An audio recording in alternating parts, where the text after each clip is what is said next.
Hey, we're back. And better than ever. He remembered. And I didn't even remind him. That's so cool. So cool, babe. So cool. Well, we're back, and we promised that we started on the track of premarital or preparing for marriage. Preparing for marriage. I like that. Preparing for marriage, not yeah. Let's, preparing for marriage. For those laying a firm foundation. So, hey, y'all, because it's been a good summer for me. Y'all see, I done got brown. I got all these heat bumps, though, but it's been a good summer for me. Summer has been good to me. It's about you. And we can talk about summer and still stay on topic, because one of the books that we want to come from is a book by Gary Chapman. We love Gary Chapman. He does a wonderful job talking about relationships. What's the book in front of me? Gary Chapman. Because then you can't see the title. The 4 Seasons of Marriage. And I like this book because it's simple and it makes sense and it's logical. Although we didn't read this before we got married, I felt like we've gone through all the seasons at some point in life, and we've gotten through them over the last 30 years. And so in this book, Gary starts with winter, but we're going to start with spring and summer because, when you get married, I think after the wedding day, you're like, woo, we're excited. We're going to do this. And we're going to talk about there was a lot of focus towards the wedding day. And I remember, I think last time I gave a stat that was, I knew it might have been incorrect, but I was not that. He guesstimated. I guesstimated that the wedding day cost folks around $50,000. I think that's what I said, around $50,000. But we found some stats here. According to a report from CNN, as of June of 2023, the national average for weddings cost in 2023 is $29,000, with the number reaching $35,000 and over in some major cities. So there you go. $35,000 is not too far in major cities when it comes to from your $50,000. And we live in a major city. Right, we do. We live in a major city. So, and we're not bashing how much you spend on your wedding. No, by no means. You invest as much as in your wedding. It's your day. But remember that the marriage is not just about the wedding day. Yeah. It's about a lifelong commitment. If you go back to our divorce numbers, it's not so lifelong in a lot of people's lives. It's like a temporary investment. And I don't think that most people go into a marriage. And you think about that, I know a lot of folks who have been remarried, and this is just something I know from people that I know, that the second marriage doesn't come anywhere near $3,000 or $4,000. They just go to bring a couple family members together, or justice of peace, that type of thing. That's what we wanted to do initially, but anyway, that didn't happen. No, I wanted Elvis. I want to do it in Vegas. Jesus, help us out. But okay. Jesus, take the wheel. That's the song. That's our remarriage. Not remarriage, but when we renew our vows, we're going to do it in Vegas with Elvis. The answer is still no. I wonder if he'd fly to Charlotte. The answer is still no. Maybe if I can find an Elvis outfit. We're going to work on that, y'all. Elvis! Ooh, no. Thank you very much. No. So, guys, if you all want to follow along with us so let's get involved, these are the 2 books, The 4 Seasons of Marriage. And then this is another one that we're going to start talking about, too, which is Making Your Marriage a Fortress.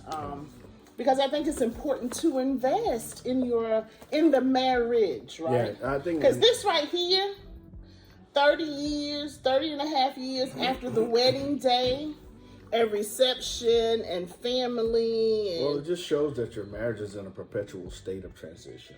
Right. It's constantly moving into something. You have to move with it. And being married, us being married over 30 years now, it's like I'm not married to the 20-some-year-old that I was married to back then. 22-year-old. The essence of her is here, of course, but you've become a different woman. I am different. And I think it's a great thing. And you are different. Yeah, I am. Why you say it like that? I need to put up his old pictures anyway. I got no old picture.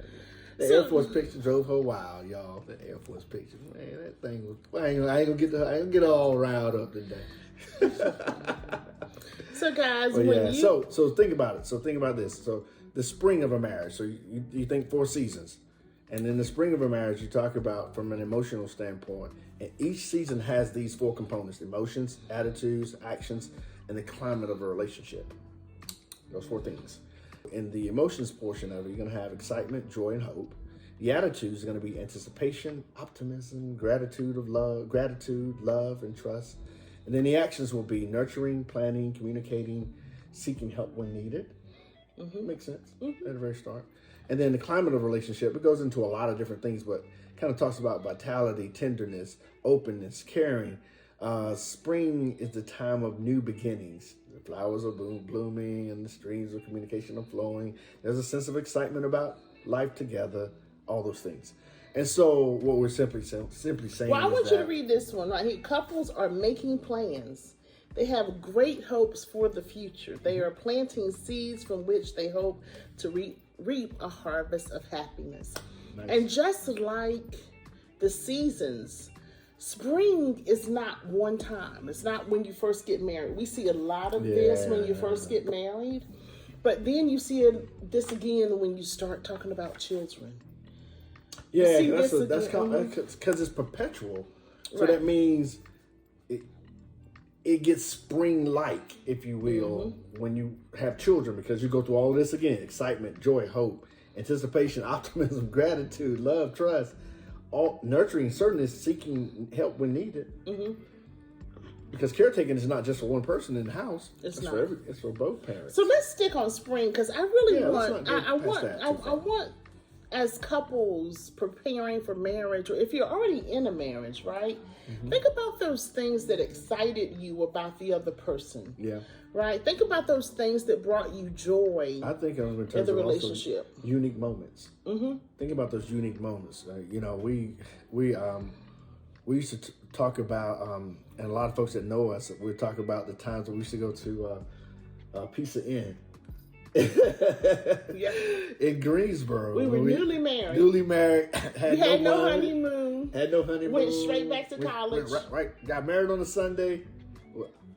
Got married on Sunday. Was tired on that Monday when we stayed. Drove back that Monday afternoon. I skipped class a few days.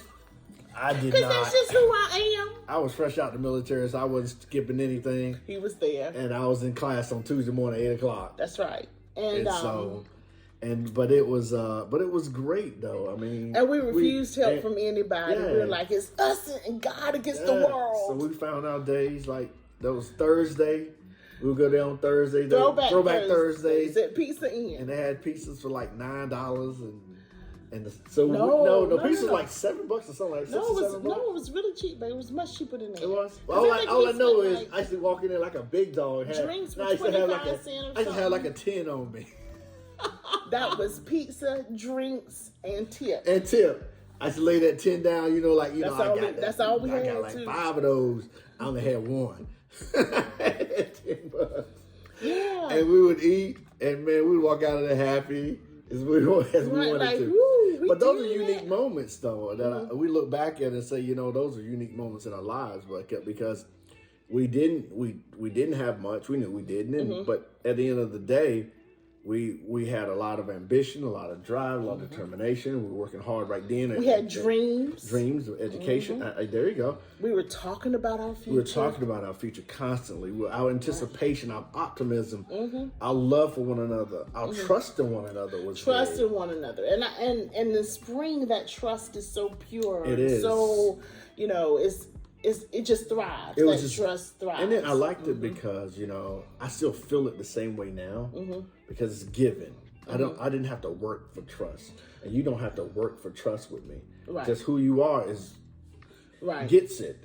Right. Point blank, plain and simple. And when you're preparing for marriage, you need to understand your trust level and what helps the other person to trust you. Yeah. Like, when we leave the house, we always know where we're going. Oh, absolutely. Leon always knows where I'm headed. Yeah. And he knows when I get there, not because he doesn't trust me or not because I'm trying to prove something. I text and say, made it, or I'm here. And that's it. And he says, have fun or do whatever, right? And when he's gone, I even do it with work, when I go to work. Right, when he gets to work. And trust is big, and it's intentional. It's not something that just happens, right? But trust, taking those extra actions in your marriage, in your relationship, helps to build trust. Yeah. It helps to build trust. So trust is big. And gratitude. Gratitude, I like that one. Gratitude, attitudes. When we're talking about attitudes of spring Attitude. Gratitude. Gratitude is big. You know, when if I'm sitting down and Leon brings me water, whether I ask for it or not, I'd be like, thanks, babe. You know, we went out to lunch today.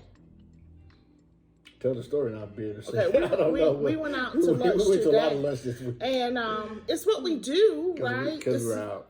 It's what we do. But when I walked out, I said, thanks, babe, for lunch. Now, Oh, yeah. We Absolutely. don't have separate accounts. So any money he spent was our money.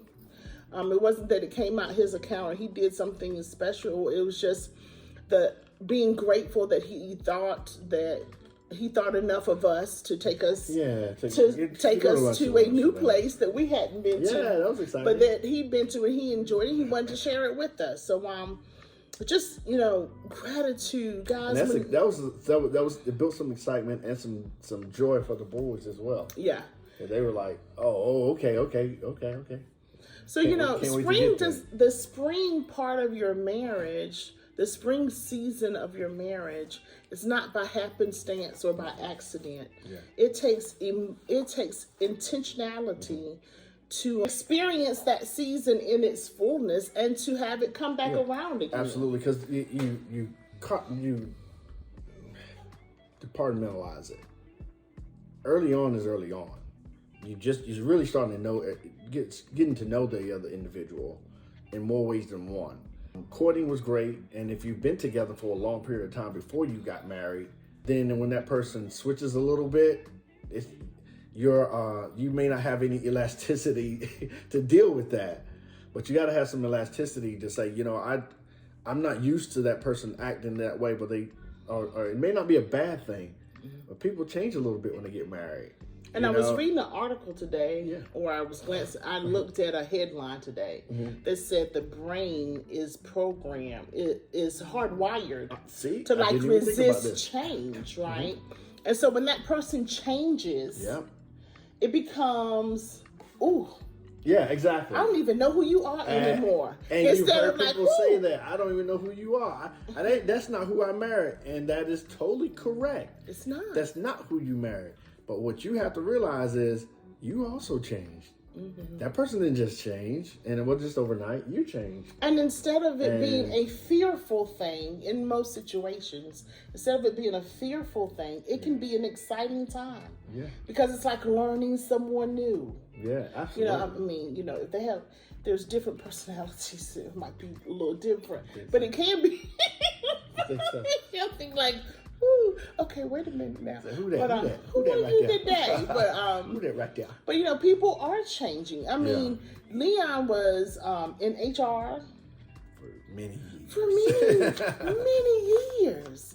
And then when he was called to marriage and family therapy, I was like, what? Who? You? I mean, don't get me wrong. He has shown the gift.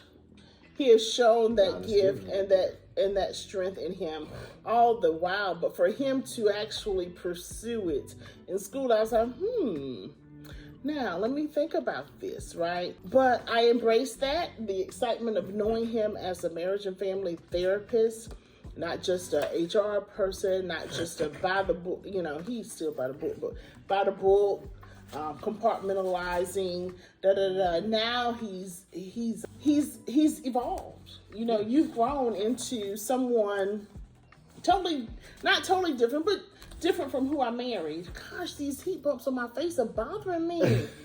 Oh my gosh. But anyway, the heat has the heat has really the sun kissed me this summer. And I love the color, but I hate all those heat bumps. Y'all see those heat bumps? That's a mess. Anybody have any resolution? But anyway, let me get back to spring. Spring. Focus. Squirrel moment. Pay Squirrel. attention, Wayne. Squirrel. Squirrel. But he changed. And so instead of that being something that just said to me, ooh, I decided, let's roll with this. Yeah. And that's what we do, Because because even I've for done a me- lot. I was a special Oh, yeah, education yeah. teacher, a realtor. I just done a little bit of Yeah, we've done a lot everything. of different things. Right? And I'm always like, Like a ooh, let's drugstore. do. Like a what? At the drugstore. I went to Edgar for a day. 24 hours. Why you gotta keep bringing that up, babe? But anyway. I love that one. and y'all, some of y'all don't even know what Epic Drugstore is. But anyway. Yeah, they were long gone. Yeah. Anyway, but instead of being like, ooh, what is going on with this woman I married? Where did this come from? Yeah. He's been more like, okay, well, let's just see where this goes. And he's found a way to adapt and adjust to that, which keeps us. And I think those changes, embracing changes, helps to fan the fire of this of the spring season. Yeah. So I'm gonna wrap up a little bit of this here. You wrap up now? Yeah. I'm gonna wrap up this. Have we section. finished the spring season? Yes, I think we're done spring. We haven't talked about actions you need to have in spring. Okay, so actions during spring. When you start talking about nurturing and planning, communicating, seeking help when needed, the nurturing and the planning is simply, some of that is going to be organic. You can't make the stuff up in essence. It's going to happen as you move along in a relationship. I know a lot of people often say, I'm marrying her, I'm marrying him, and I'm not marrying their family. Well, part of the planning and part of the communicating and the nurturing, it comes from your family of origin. And so you really are marrying that person and their family. You kind of look behind them and see a family. Because who have I become? Oh God, your mom. So, So I think that's from action standpoint. When you're kind of doing those things early, paying attention to the small things, getting into premarital counseling, getting into a premarital therapy, whatever you decide to do, counseling per se, just make sure that you're looking at some of the emotion pieces, the attitudes, the actions, and from a climate of relationship. We're talking about spring right now, but understand where your relationship lies right now. I would always say to you, have the hardest conversations now. It's kind of like practice. One of my sons plays basketball, and I tell him all the time, make your mistakes in practice. Just make them in practice. It'll lessen the opportunity for you to make them during a game if you make them in practice. And so, literally, if you're going to premarital counseling and you're in that mode of getting married, and everybody's googly eyes and in love and all that great stuff, that's good. That's stress really good. test the relationship. But stress test that. How you know I was gonna go there? I don't know. Because you remember we talked about whole stress test. Yeah. Stress test your relationship, and I don't mean stress test like send a don't go friend ahead and cheat and see how she respond. None of that. Or how he gonna respond. Ridiculous. That's unacceptable. No. What I mean though is unacceptable But behavior. you need to have these streams of conversation and communication that aren't the fluffy stuff. You know, I need to know. If I go to the hospital and lose both of my legs, where are you gonna be? Where are you gonna be? I need to know if if I need to have an idea. I need to have an idea where you're gonna be. That you can stand the pressure. Or better yet, can you stay in the rain? Like you and I. See, you about to make me sing. See, y'all know she about to make me sing that song. Can you stand the rain? See, you just need to know. How does this burst? I mean, do valves burst under pressure? They do, but where I was going at is that, sometimes when you are looking at stress testing a relationship, you got to look at all the aspects of a relationship that could not be perfect. Right. So, you hear our children in the background. They're playing video games. Right. But I think the last thing I want to say is find a project for the two of you all to work on together, to do a project together that takes more than 2 hours. Yeah. So see how your communication is. So as a matter of fact, you and I, Dion and I put together. What was the thing we put together? Mm-hmm. But I had a client that I told them to go to IKEA and grab. Oh, we put together. I told him to go grab. What was it? A 3-tier table, a 3-tier cabinet, a closet, or whatever. It's like $69, $79. Like a bookcase. Like a bookcase, exactly. And to lay it all out and put it together. No rules, no holds barred. No just rules, put it together. Now we did that with a basketball goal, honey. Yes, we did with a basketball goal. And our marriage still survived. That was like 2 or 3 years ago, wasn't it? Yeah, it did. And we still happy. Yeah. And I mean, that wasn't gonna make us unhappy. But it was good to. But for some people, I mean, but the point, that was my point behind it. I think Leon yelled at me. I did. I think you yelled. So. I think you raised your voice at me. I did. Yeah, you did. I don't know what I said though. I don't remember. It was like 3 or 4 years ago. I'm sure I apologized immediately. You didn't apologize immediately. You raised your voice. I did apologize immediately. And then I got ready to go inside and not do it anymore. And I decided, and then what did I do? I'm going to stay. I'm going to help. I gave you some water or something. No. I did something. I don't know what it was. It was a long time ago. But I stayed and helped. And we finished the goal together. And we ended up laughing. And it is up. And the boys still play with it today. You hung out there with me. I don't know if I yelled at you. You yelled, man. You yelled. I remember every time you yelled at me. I did not yell. I love that. Yeah, but yeah. So that's your assignment. If you are if you are planning to get married, go to your local. I won't say a name of a company, but too. I told these folks to go to IKEA because they live close to it. But I would say if you live near a furniture store. Go find. You go to Target or Walmart. Yeah, go find something that's Don't in a box. Don't invest because it might break up your relationship. There you go. Find something in a box, and then go home and put it together. Put it together. And we had a bunch of screws left over. Yeah, we did. I don't know why that basketball. But it's not. It's not just about that. It's about understanding how each partner. It was about communication because it was about roles. It was about responsibilities. They were really working on communication, so that was the biggest thing there. So it was about what irritates you about your partner. All right, well, good. Identify. See, that irritates me about my partner. I keep doing it, but I love him anyway, and that's not going nowhere. Anyway. Too funny. All right, guys. Peace out. We'll be back with another season in a week or so.